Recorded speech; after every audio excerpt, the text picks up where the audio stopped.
And that's the thing. Look, I love that Russ is getting, as you said, good positive feedback for the decision he made.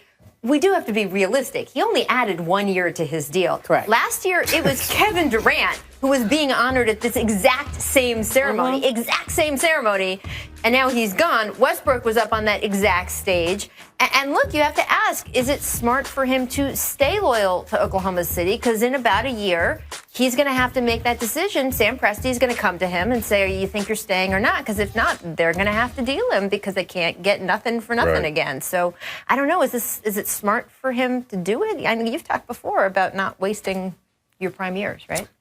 I do, and I think you put the onus on the ownership to make some things happen to keep him happy there to re-sign back. Look, that team was not built around Russell Westbrook. That was a team built for Kevin Durant and Russell Westbrook. So now Sam Presti's going to have to reconfigure. Got a year to figure it out. Yeah, he had to play defense. He had to keep the young guys and re-sign them to extensions because they don't get extra salary cap room. They just have to keep everyone that they have. But now is the part where you get creative, and if they're able to do that and keep Russell on a team where he thinks he can win, then I think he'll feel fine about it. Maybe thinking that. All right, do you want to switch over to Portland because the struggle was real last night? It's real. The Blazers were on the wrong end of a 17-point loss to the Rockets. They're now 7-6, and afterward, Damian Lillard, well, he voiced his frustration. We kind of suck right now, he said. It is that simple. I love how we need a whole screen to show this. I mean, I love the honesty, but Tracy, we all also talked earlier this week when the Wizards' Marcin Gortat got a little too critical of his own team, right? There is locker room. You got to be careful of the guys in your locker room, right? Not really, because this is your best player. This is the leader of your team. This is not like this is the 10th man on a roster. This is your best player, a MVP caliber guy. And guys, last night, the national TV audience got a look at some of the young and coming teams in the NBA. The Sixers, the Timberwolves, and the Jazz. Now, Utah, well, we've been hearing for years, right? The Jazz are about to make some noise. The roster, very balanced. The players, very talented. The coach, very good. For the Jazz, the goal is clear here. Stop just being the darlings of the insider crowd and actually, become a force to be reckoned with on the court. And for the most part, they have been doing that. Last night, they were missing two of their starters, so we got to cut them a break there. But when their full talent has been available, they've been nearly unbeatable. As for the Sixers, well, in their own way, they have clear standards for success as well. No one's expecting them in the postseason. Frankly, no one's expecting them to win many games. But hey, if Joel Embiid can stay healthy and measurably develop, that's a win. And if the fan base, can feel something other than hopeless despair every time a Sixers score flashes across their phones, that is another win too, people. Where things get more complicated is with the Timberwolves. They're clearly the best collection of young talent in the NBA. Their roster just crackles with possibility every time you pick it up. And while last season they were thrown into a tailspin by the sad death of Flip Saunders, this year things are different. They have one of the elite coaches in the league. They have players like Andrew Wiggins and Karl Anthony Towns for whom the standard, well, it's moved past, frankly, what it is with Embiid, just that question of are you developing? And look, there is no doubt Wiggins has been a revelation this season. He is leading the league in three-point percentage. Leading, and not just by a little. But there is a difference between scoring and winning. And to me, this is the year that winning has to be more of what we judge this team by. Karl Towns sat on the jump set with me and Tracy last spring and told us his bar for success this season would be making the playoffs. Well, right now the Wolves are 4-7 and not really close to that track. My hope is that the win over the Sixers last night is the start of them turning the corner. Because at 11 games in, you certainly don't need to be in playoff shape yet, but you do need to at least look like you know what that is.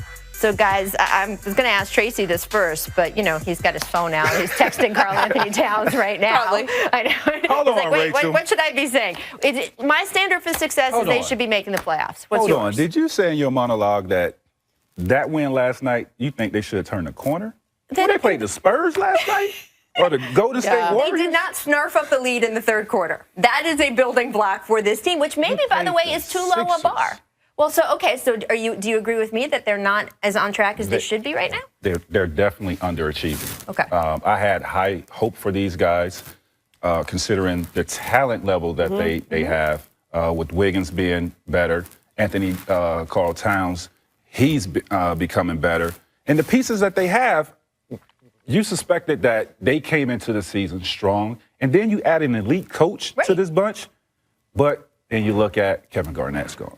No leadership. It's a bunch of young talent, but no real leadership. Well, you're also learning, though, how to play in the system that Tom Thibodeau is installing there, and that's another leap forward. But if I would have told you at the beginning of the season that the Lakers would be 7-5 and the Timberwolves would be 4-7, wouldn't you have said, no, don't you have that reversed? Yes. Yeah. Like the Timberwolves, the Lakers are right now where you thought the Timberwolves would be, and vice versa. I think it's too soon to say anything about that team right there. But when I saw Karl Towns play yesterday, like you knew he was coming, you knew he was good. Man. But I was texting with GM, scouts, everybody yesterday. He is arrived. He's arrived. Yeah, when he went over through Embiid and then over that, I mean, that was amazing. Yeah, I didn't know he had that above the rim. This is 11 games into the season. I mean, these guys still have a lot of time to turn it around. They're a young bunch. Absolutely, but there is a devil's advocate here, too, that winning is a cultural thing, right? And that you have to start having that culture of winning, just like, yeah, you've improved. Isn't this great? Well, they started with adding tips to this collection of talent. Right. So hopefully, these guys learn from this. The defense should be a little better. The third quarter stuff should be to get a little bit better. I would like to see Karl Anthony Towns be a little bit more aggressive now that he has all these tools, how to use them. Towns and Embiid, of course, went head-to-head last night. And it's always fashionable, right? We were all on Anthony Davis, and then everyone switched to Karl Anthony Towns last year, and then now everyone's all excited by Joel Embiid. Who do you think has the stronger upside long-term? This is tough. Both of these guys are phenomenal talents. Embiid, with his footwork, reminds me a little bit. I know where you're going. Are you going to say the Dream? Of Dream with his footwork. With his footwork, you don't see guys in our league today doing stuff like this. That is so. I love that side to side. So you can show that again. That's just so much fun. It's hard to say. Both of their ceilings are extremely high. Right. They're both talented guys. I will have to pick. Close my eyes and just pick one. So do it. Pick one.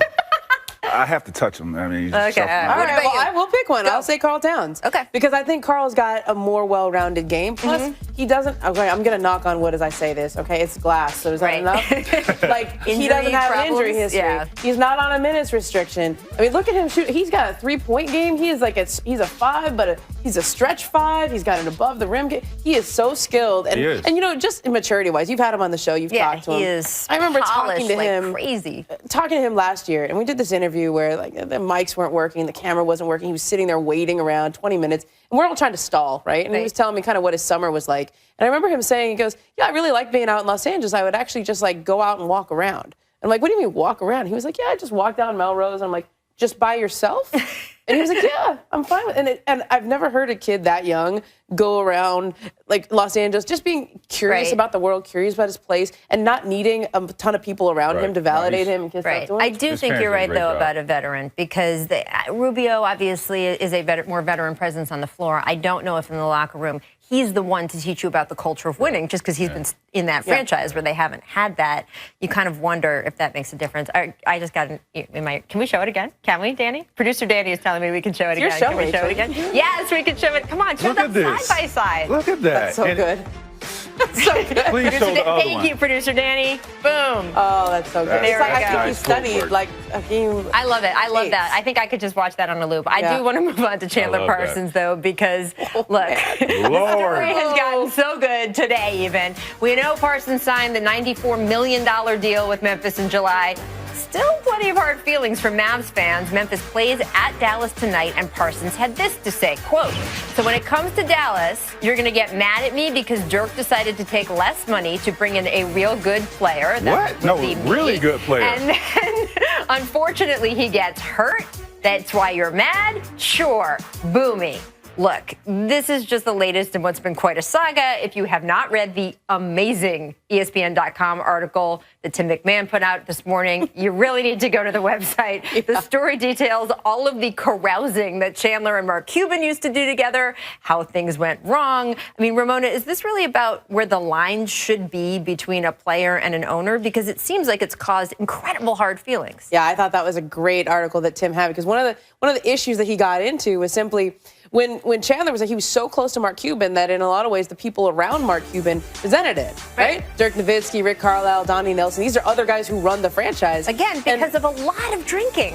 No, I'm sorry. Right, go read the story. Yeah. It was Chandler like Parsons is a clubs smart man. right? He knew who to go hang out Well, with, and he right? flat out said, Mark Cuban is my guy. He's an owner who's believed and supported me, and that's why we were so close. Bought me a lot of alcohol. Just the amount that they were strategizing about how the Mavs should be built is inherently threatening to everybody else. Not to mention he got hurt 2 years in a row. So if you're going to give $94 million to a guy with that injury history, you better be really sure that that's the one you want to build your franchise around. Yeah, I think he needs to go back and give Dirk Nowitzki his money. Just a little check. He needs to write him a check, give the whole organization back their money.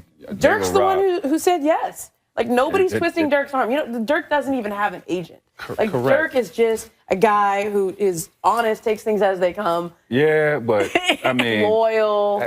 give $94 million to somebody that's proved their worth, prior to coming to your organization, not based off of a friendship. He got $94 million off of a friendship, not because. Well, nobody twisted Memphis's arm. I was going to say, why do you think Memphis gave him that money, though? Who else they were going to give it to? This guy. This is the one guy in history. You could have gone back. No, I'm sure. Portland was going to offer him a max, too. I thought our league was like, what have you done for me lately? Like, what have you ever done for me? To get 2 max deals. One of the best parts of Tim's story Hats off to him, though. Right. I ain't mad at him. You're hating, but also admiring right there. I know you well enough to know this now. Like, one of the best parts of Tim's story was where he talked about when it became clear that the Mavs just wanted Chandler to accept the 1 year, $16 million that he had left on his deal, like not opt out of his player option.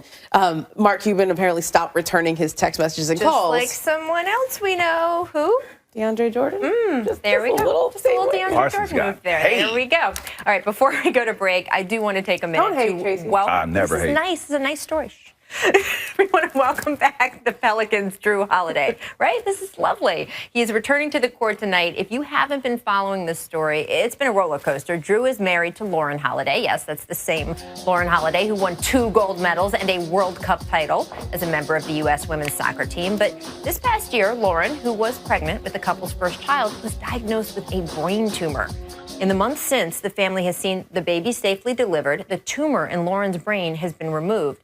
And now Drew feels she's strong enough he can now return to the court. We've talked about the Pelicans' problems a lot on this show, and they are still real. But it is important to note how incredibly supportive the organization has been of Drew and of Lauren. They have gone way above and beyond pretty much on every level. And we were just talking a little bit about how sports is a business, and that is true.